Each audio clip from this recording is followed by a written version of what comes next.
Mr. Malibu, and here we are with Malibu's most awesome photographer who travels around the world. His photographs end up on the cover of magazines around the world, and you've gotten like just mind-boggling wave shots. How do you have the nerve to go out there in those 50-foot waves? It's a passion. You know, I grew up in the water and I absolutely love it. It's my sanctuary, and you know, it's something I really enjoy doing. So it's more of like a fun passion thing.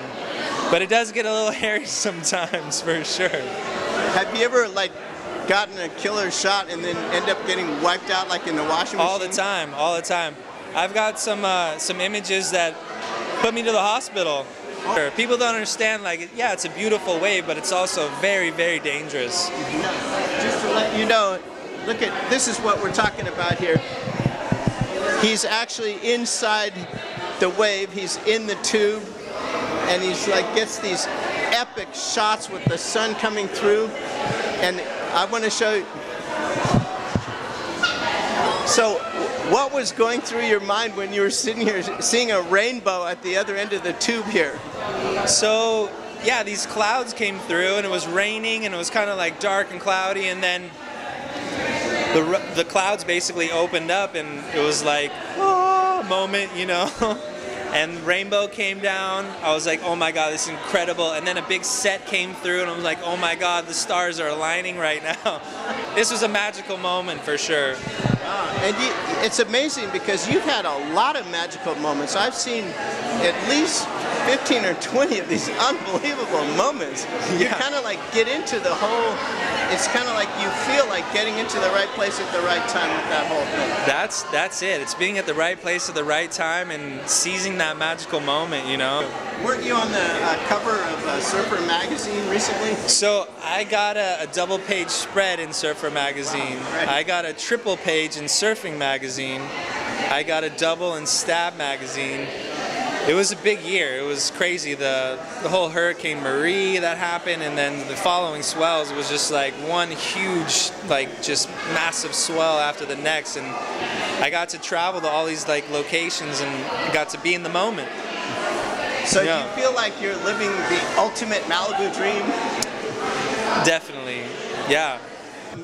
You know, we like to shy away from being name droppers here in Malibu, but I thought I saw you doing a photo shoot with Tom Cruise. Yeah, got to do a shoot with Tom Cruise. He was doing a paddle with a friend of mine who runs Poseidon paddleboards. Awesome people over there. And yeah, they called me up and they asked me if I could shoot the paddle, and I was like, of course I'd like to shoot the paddle. And so Tom's people approved it, and I got to go out and get some cool shots of Tom and his boy and his friends, and yeah. That's awesome. So in other words, you didn't have to become a Scientologist to do that photo shoot? No, I didn't have to. I was just being facetious. Yeah. I guess he's pretty passionate about it. He says it cures his dyslexia. I don't know what he does, but he was out there paddleboarding, and I tried to get a good moment with him and his crew.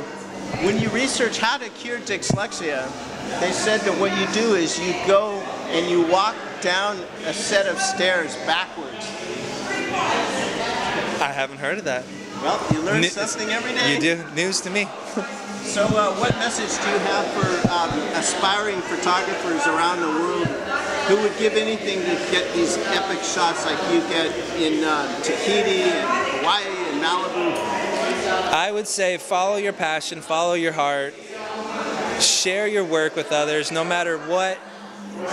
You know, you're putting yourself on the chopping block, and you got to take the good with the bad and just keep going, because every shoot you should learn something from it. It's a learning process. You know, I've been learning since I was a kid all the way to now, and I'm still learning.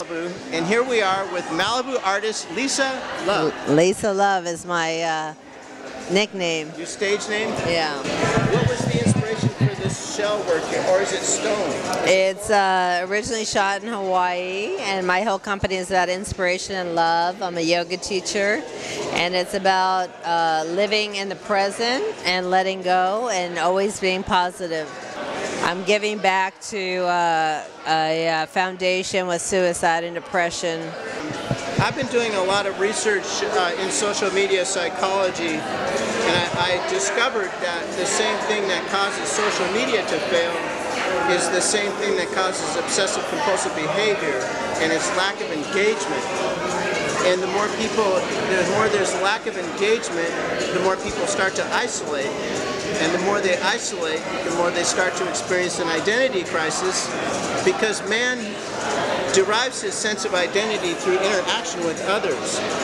And so the more they isolate, the more they get depressed. So that's one of the big things. You're connected, but you're not really connected through the energy of really being together. So I think that's one of the big issues, definitely. Right. So the illusion that engagement is taking place is actually not, because there's no eye-to-eye contact, there's no feeling the person's presence. It's all digital. It's all through a digital medium. And the World Health Organization says that within the next couple of years, they feel the biggest problem around the world is going to be depression and anxiety. Well, I think it already is. It's a big epidemic with that. Suicide is like 80% higher, and yeah, bullying. I mean, teenagers. My dear friend's husband, it happened last week. And so your artwork is communicating that message. Have you done any pieces of art that you feel that when a person looks at it, that they have a massive psychic shift and they just dive right into the bliss? And yeah, I believe in this fully. So the company is about also, I want to get into hospitals and rehabs, and just one word. I did phone cases that had words, and just kind of the remembrance, oh, love life, or be grateful, or just that hug. Good evening. Hey, good evening, sir. Hello, I'm Mr. Malibu. You definitely are. And we would love to hear your opinion about this this artwork of these rock. Is your artwork here tonight? Not tonight, hopefully in the near future. In the near future? Can you give us your honest, candid opinion about this piece of artwork here? I mean, faith, it's you have to have faith, especially this time, this day and age.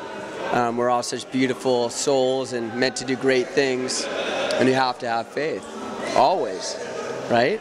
There's light at the end of the tunnel. Can I make a comment? Yeah. Your ankles are amazing tonight. Have you guys seen his ankles? Could you get a shot of his shoes? Oh, those are some shoes, man. Could you tell us? You don't see shoes like that everywhere. Could you tell us the significance tonight? What made you want to wear those? Well, the thing is that time is extremely precious, and I wear these $100,000 Rolex watches around my ankles, so I pay attention to the time I have walking on this earth, and because basically I have a lot of time.